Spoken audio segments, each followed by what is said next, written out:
Bonjour et bienvenue dans le JT d'actualité juridique de la Revue Fiduciaire. Aujourd'hui, mercredi 29 mars, nous allons nous intéresser à l'indemnité de congés payés, à la résiliation en ligne des contrats d'assurance des particuliers et à la réduction IR-PME.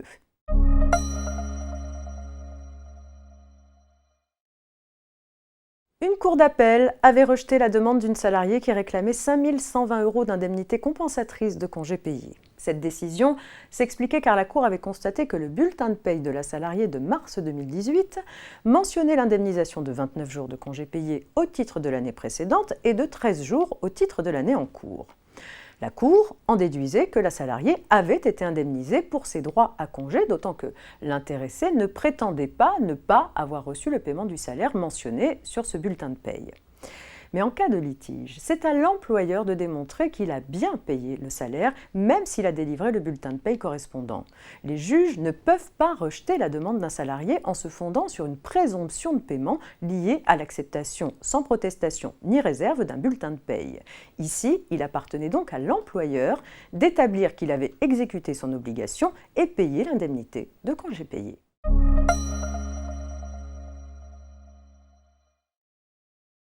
Parmi les mesures visant au renforcement de la protection du consommateur, la loi du 16 août 2022, dite pouvoir d'achat, facilite la résiliation des contrats conclus par les consommateurs en leur permettant d'y mettre fin en ligne. Le dispositif est prévu en particulier s'agissant de la résiliation des contrats d'assurance couvrant les personnes physiques en dehors de leur activité professionnelle. Pour ces contrats, les modalités sont précisées pour une entrée en vigueur le 1er juin 2023. Ainsi, à partir de cette date, le souscripteur d'un contrat d'assurance devra pouvoir accéder directement à la fonctionnalité de résiliation depuis le site internet de l'assureur ou son application mobile.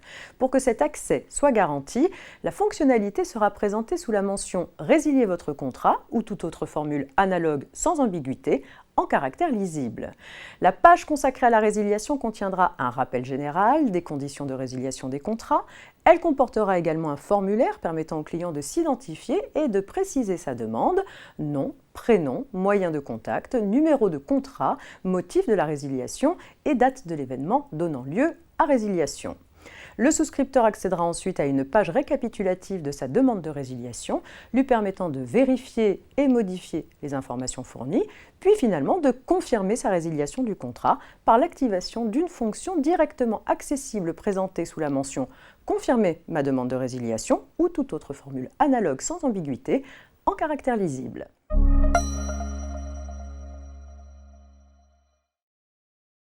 Le taux bonifié de 25% de la réduction d'impôt sur le revenu accordé aux contribuables qui investissent dans une PME reconduit pour 2023 dans le cadre de la dernière loi de finances est effectif. Le décret marquant son entrée en vigueur est paru au journal officiel du 11 mars dernier. Ce taux de 25% ne s'applique toutefois qu'aux versements effectués entre le 12 mars 2023 et le 31 décembre 2023. Les contribuables qui ont réalisé un versement entre le 1er janvier 2023 et le 11 mars 2023 se verront en revanche appliquer le taux de droit commun de 18%. C'est tout pour aujourd'hui. Très bonne journée à toutes et à tous et à demain jeudi pour la suite de l'actualité juridique.